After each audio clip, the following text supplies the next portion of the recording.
안녕하세요. 커피앤톡입니다. 오늘도 와주셔서 감사드리고요. 바로 사연 읽어보겠습니다. 안녕하세요. 저는 63살의 아줌마고요. 32살 딸을 둔 엄마입니다. 제가 31살에 딸을 낳았는데 제 딸이 벌써 그만큼의 나이를 먹어가고 있더라고요. 저는 제 또래보다 첫 아이를 늦게 낳은 편인데 결혼하고 7년 만에 아이를 갖게 되었어요.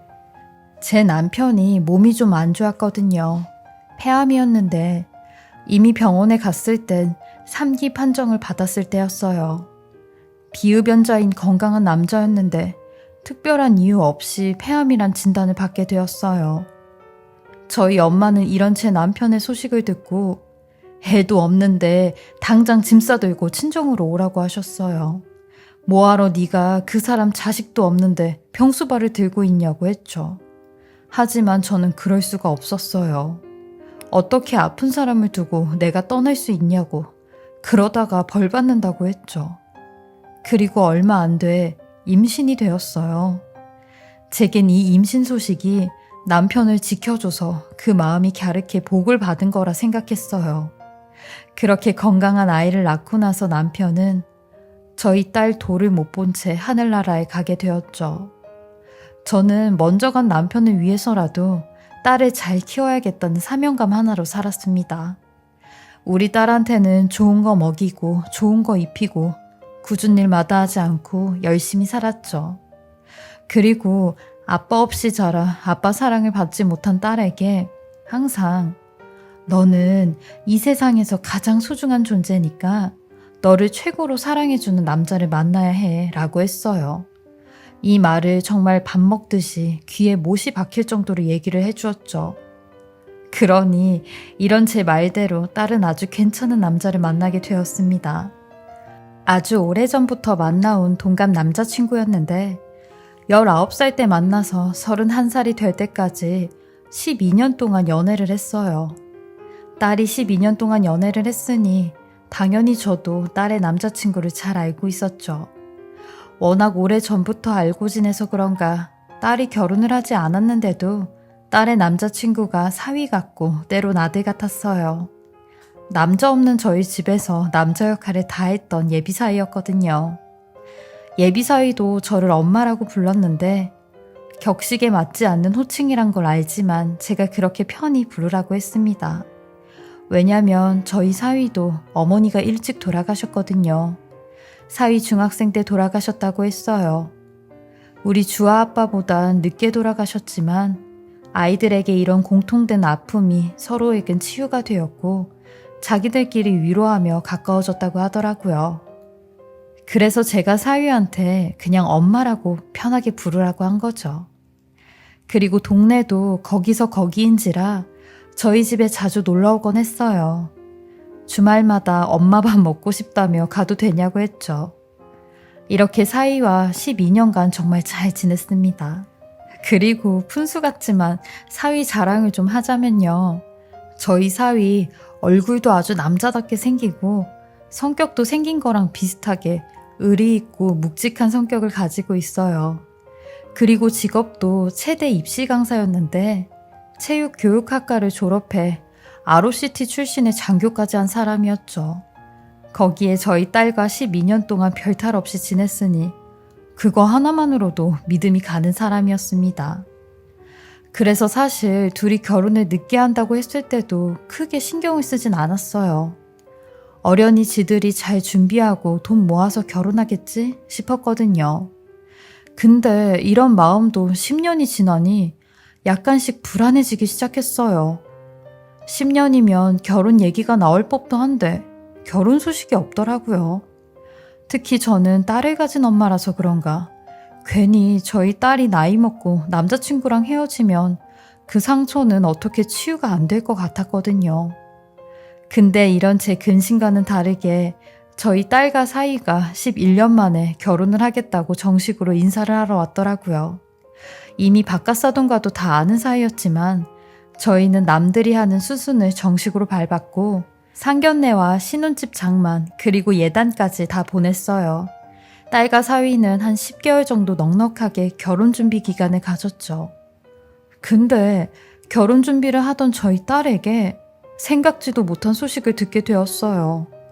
바로 저희 딸이 갑자기 지방으로 발령이 났다는 겁니다.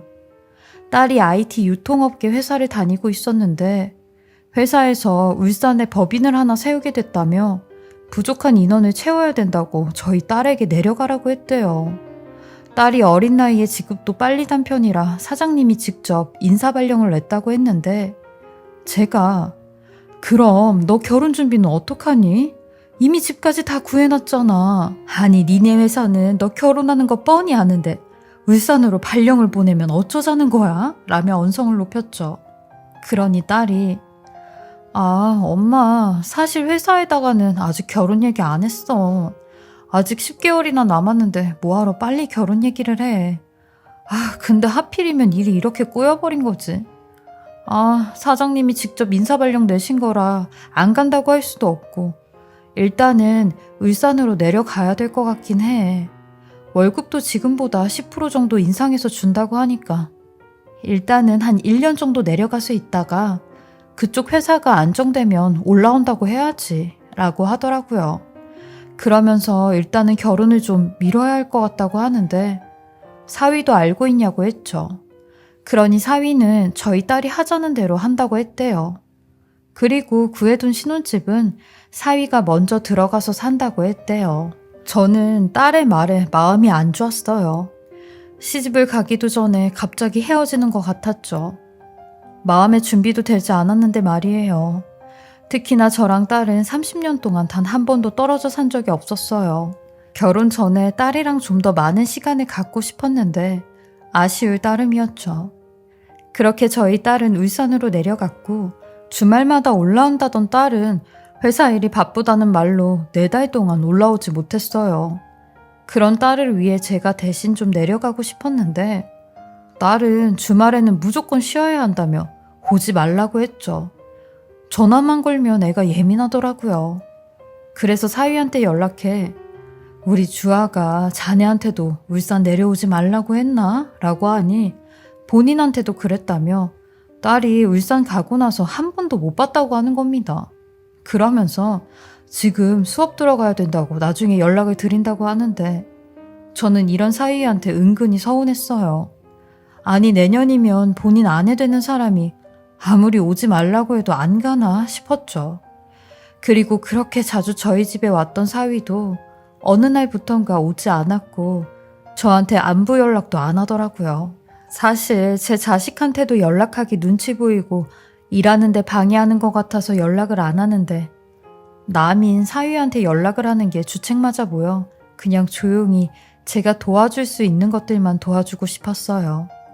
사위가 운동을 하는 사람이어서 잘 먹어야 했는데 누가 챙겨주는 사람도 없을 것 같아 신혼집 냉장고에 반찬을 좀 넣어줘야겠다고 생각했거든요. 저는 딸에게 살짝 이 이야기를 했고 딸도 좋다며 나 대신 엄마가 그렇게 챙겨주면 좋지. 내가 신혼집 비밀번호 알려줄게 라고 하는 겁니다. 사위에게는 딸이 어련히 말을 해놓았을 줄 알고 반찬을 바리바리 싸서 애들 신혼집으로 가게 되었어요. 근데 신혼집이 너무 깨끗하더라고요. 사위가 여기서 살긴 하나 싶을 정도로 너무 깨끗했어요. 근데 개수대에 컵이랑 접시 같은 게 몇 개 놓여져 있는 걸 보니 뭘 먹긴 먹는구나 싶어 제가 싸들고 온 반찬들을 냉장고에 넣었죠. 그리고 개수대에 있는 그릇들을 설거지하고 집을 환기시키고 가야겠다 싶어 안방문을 열었는데 아니 세상에 안방 바닥에 웬 긴 머리카락이 너저분하게 있는 겁니다. 심지어 장롱 쪽까지 긴 머리카락이 굴러다니는데 여기서 중요한 건 저희 딸이 긴 머리가 아니었다는 거였죠. 딸은 단발머리였거든요. 그걸 보고 있는데 어떤 딸 가진 엄마가 이상한 생각이 안 들겠습니까? 저는 혹시나 하는 마음에 장롱문을 열었고 장롱문을 열자마자 정말 생각지도 못한 걸 보고야 말았어요. 아니 세상에 장롱 안엔 웬 여자 가발이 몇 개씩 있는 겁니다. 그걸 보고 있는데 입이 안 다물어졌어요. 멍하니 서 있다가 쭈그려 앉아 그 가발들을 하나씩 들춰보았습니다. 세상에 가발 종류도 제각각이었더라고요. 그것들을 보고 있자니 왠지 모르게 온몸에 소름이 다 끼쳤어요. 아니 도대체 사위가 왜 이런 가발들을 가지고 있는지, 그리고 제가 신혼집에 오는 걸 딸한테 들었음에도 불구하고 이걸 치워놓지 않는 것도 의아했었죠. 그러던 찰나 핸드폰 벨소리가 요란하게 울려댔고 핸드폰을 보니 딸이었어요. 딸은 엄마, 사위가 반찬 가지러 엄마한테 간다고 신혼집엔 오지 마시라네 라고 했고 저는 불이 나게 딸의 신혼집을 원상복귀 시켜놨어요. 제가 왔다는 흔적을 남기면 안 됐으니까요. 그런 후 15분 거리에 있는 저희 집으로 달려갔죠. 그러니 얼마 있다 사위가 오더라고요. 사위는 반찬을 받아들며 감사하다는 말과 함께 그냥 쌩 하고 나가버리는데 저는 이런 사위를 뒤쫓기로 했습니다. 사위가 나간 뒤 몇 분 후 집 밖으로 나갔고 어디론가 향하는데 택시를 잡더라고요. 택시를 타는 걸 보니 신혼집으로 가는 건 아닌 것 같았어요. 저도 곧 따라 택시를 타고 사위가 내린 목적지에 내렸죠. 아니 근데 사위가 내린 곳은 다름 아닌 가발을 파는 가게였습니다. 그리고 더 기가 막힌 건 그 가발 가게에서 여자 가발을 몇 개씩 자기 머리에 쓰기 시작하는 거죠. 아니 이건 누가 봐도 사위가 너무 이상한 행동을 하는 거였고 저는 제 딸을 위해서라도 사위의 모든 걸 밝혀야만 했었어요. 그리고 어김없이 사위는 또 하나의 가발을 구매하는데 현장을 덮쳐야겠다 싶은 마음에 가발 가게로 돌진을 했습니다. 그리고 사위의 뒤통수를 향해 냅다 소리를 질렀어요. 자네, 아니 지금 뭐 하고 있는 건가? 라고 하니 사위가 뒤를 돌아 저를 쳐다보았고 말까지 더듬기 시작하는데 자네 그런 취향이었나? 아니 남자가 왜 여자 가발을 사고 머리에 쓰고 자네 지금 내 딸 두고 뭐 하는 건가? 라며 소리를 질렀어요. 그러니 사위가 들고 있던 가발을 손에서 떨어뜨리며 사색이 된 얼굴로 제게 그런 거 아니라고 지금 오해하시는 거라고 하는데 저는 그런 사위에게 그 가발을 집어던지며 이 상황이 무슨 오해인 상황이냐고 했어요. 그러니 사위가 고함을 지르며 어머님, 이 가발 주아 거예요. 지금 주아 많이 아파요. 주아가 많이 아파서 항암 치료 받고 있다고요. 라는데 저는 그게 무슨 말이냐고 했어요. 자네 지금 내 딸까지 걸고 넘어지냐며 무슨 그런 거짓말을 하냐고 소리를 질렀죠. 그러니 어머님 딸 우리 주아 폐암 4기래요. 라며 눈물을 흘리는데 그 소리를 듣자마자 그 자리에 말없이 털썩 주저앉고 말았어요. 거짓말하지 말라고 우리 주아 지금 울산에서 일하고 있는데 무슨 말이냐고 했죠. 그러니 제 딸이 병원에 입원한 사진을 보여주는데 저는 그 사진을 보자마자 지금 당장 내 딸한테 가자고 했어요. 내 딸 어디 있냐고 했죠. 그러니 사위도 저를 일으키며 주아 보러 가시자고 하는 겁니다. 사위는 저를 차에 태웠고 딸한테 가기 전에 그동안에 있었던 모든 일을 얘기하기 시작하는데 저희 딸이 현재 폐암 4기로 뇌와 뼈까지 전이가 된 상태라고 하는 겁니다. 수술도 불가하여 간신히 항암 치료로 버티고 있다며 폐암이 워낙 증상이 없는 암이라 딸도 모르고 있다가 기침 소리와 숨쉬는 소리가 이상해서 사위가 먼저 병원에 가보자고 했대요.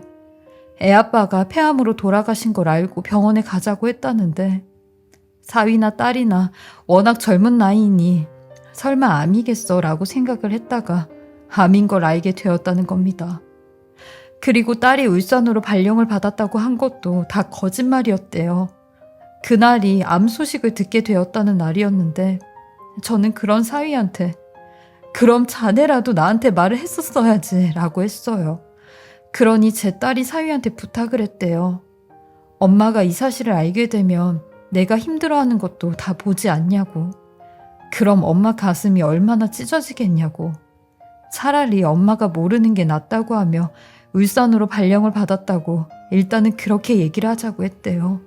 그러면서 그동안 사위가 직장까지 그만두고 딸을 간호했다고 하는데 그 가발들도 나중에 건강해질 저희 딸을 위해 종류별로 사 놓았다고 하는 겁니다.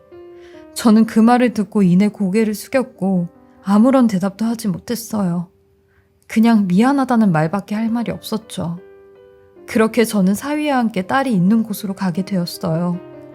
근데 딸이 있던 곳은 울산이 아닌 저희 집에서 얼마 떨어지지 않은 원룸이었습니다. 저는 딸이 여기 있다는 소리에 가슴을 내리쳤어요.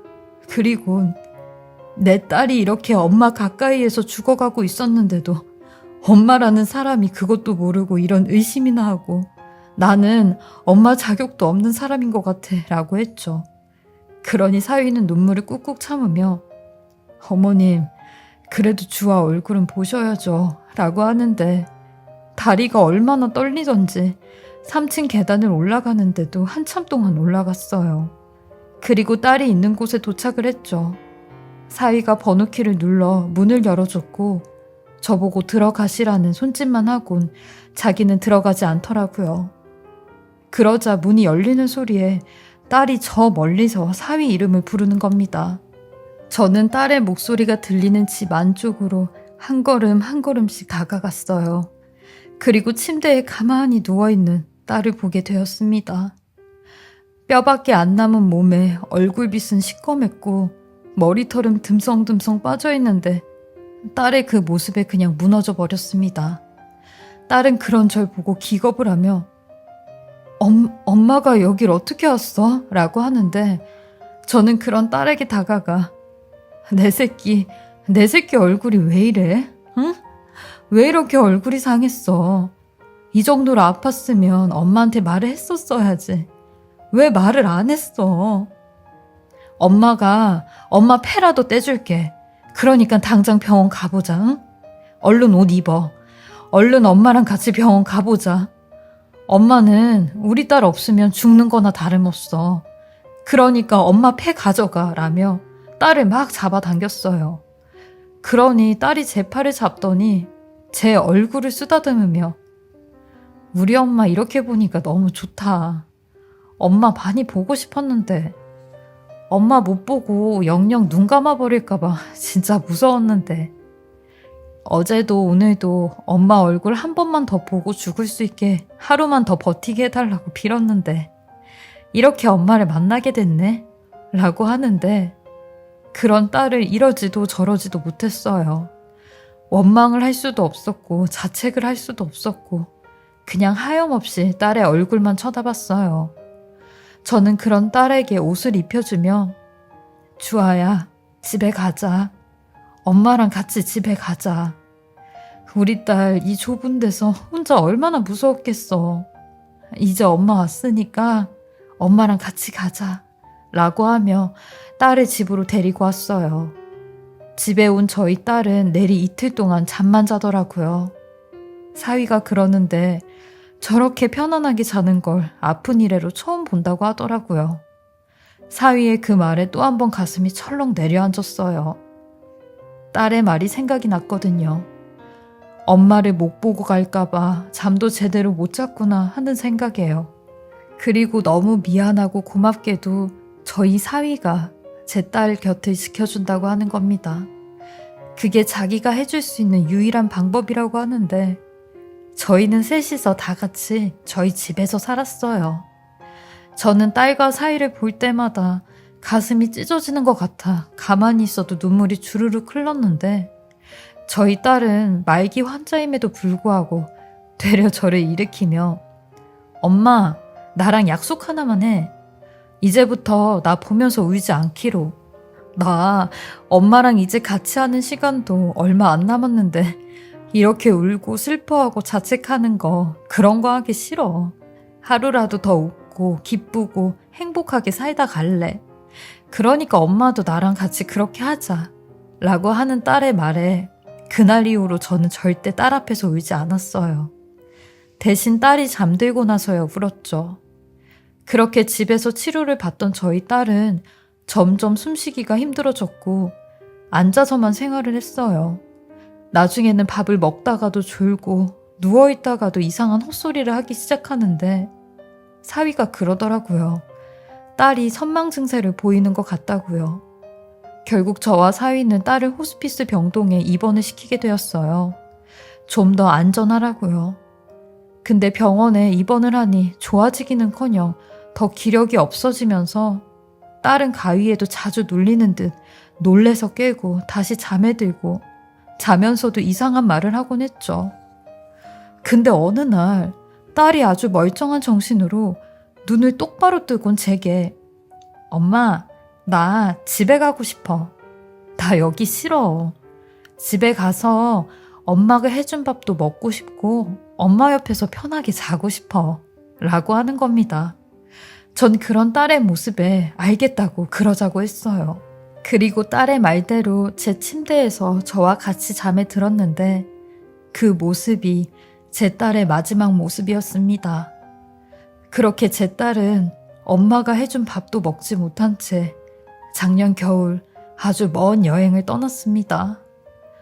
돌아온다는 말도 간다는 말도 하지 않은 채 영영 제 곁을 떠났어요. 하필이면 그날이 한파주의보였는데 저는 장례식장에 가면서 추울 저희 딸을 위해 목에 목도리를 감싸주며 여행 잘 가라고 했어요. 그리고 나중에 아주 나중에 다시 만나자고 했죠. 거기에선 아프지 말고 엄마 걱정도 하지 말고 30대 딱 네 나이대의 사람들처럼 행복하게 살라고 했죠. 여기서 못한 거 거기 가선 다 하라고 했네요. 그렇게 딸의 3일장이 다 끝이 나고 저는 사위에게 아니 이제는 사위가 아닌 한 건강한 청년에게 우리 주아 옆에서 끝까지 함께 해줘서 너무 고마웠다고 했어요. 내가 이 은혜는 죽어서도 계속 갚겠다고. 이제 우리 주아 그만 잊고 좋은 짝 만나서 행복한 가정 꾸리라고 했어요. 우리 주아도 아마 그걸 바랄 거라고. 내가 항상 마음속으로 잘 되길 기도하고 또 기도하겠다고 했어요. 그리고 우리 인연은 이제 여기서 안녕이라고 했죠. 사실 저희 딸 때문에 사위 인생이 발목 잡히지 않았으면 했거든요. 그러니 단 한 번도 울지 않던 저희 사위가 그제서야 저를 붙들고 엉엉거리며 울더라고요. 어린 아이처럼 우는데 그 모습에 저도 같이 울었습니다. 그렇게 저는 딸과 사위를 몸과 마음으로부터 놓아주었고 지금은 씩씩하게 잘 살아가려고 해요. 딸이 간 지도 벌써 9개월이란 시간이 흘렀는데요. 엊그제 같았던 일이 벌써 이렇게 흘러갔네요. 가만히 글을 쓰다 보니 딸과 사위와 함께했던 12년간의 세월들이 파노라마처럼 스쳐 지나가는 것 같았어요. 어디서 이런 이야기를 들은 적이 있는데 남편을 잃은 아내는 과부이고 부모를 잃은 아이는 고아래요. 근데 자식을 잃은 부모는 부를 호칭이 없다고 하더라고요. 왜냐면 그 아픔이 너무나 커서 어떤 호칭으로도 불러질 수가 없다고 하더라고요. 사실 저는 지금도 많이 아파요. 제 곁에 있어 주었던 사람들이 이젠 정말 하나도 없거든요. 하지만 그래도 살아가야겠죠. 제 긴긴 이야기 들어주시고 읽어주셔서 너무나 감사하고요. 제 이야기 들어주시는 모든 분들에게 행복과 기쁨이 가득하시길 바라겠습니다. 지금까지 사례자분의 글을 읽어보았는데요. 정말 저도 글을 읽으면서 몇 번이나 눈물이 났는지 모르겠어요. 사례자님, 어떠한 말로도 위로가 안 되시겠지만 이 세상에 사례자님의 딸이 천사처럼 왔다가 갔다는 사실, 그 사실만큼은 세상이 기억하고 있으리라 믿어요. 부디 사례자님도 잘 이겨내셨으면 좋겠습니다. 항상 건강하시고요. 좋은 일들만 가득하시길 저도 진심으로 바라겠습니다. 지금까지 커피앤톡이었습니다. 오늘도 제 채널을 봐주셔서 감사합니다. 저는 다음 영상으로 또 찾아뵙겠습니다.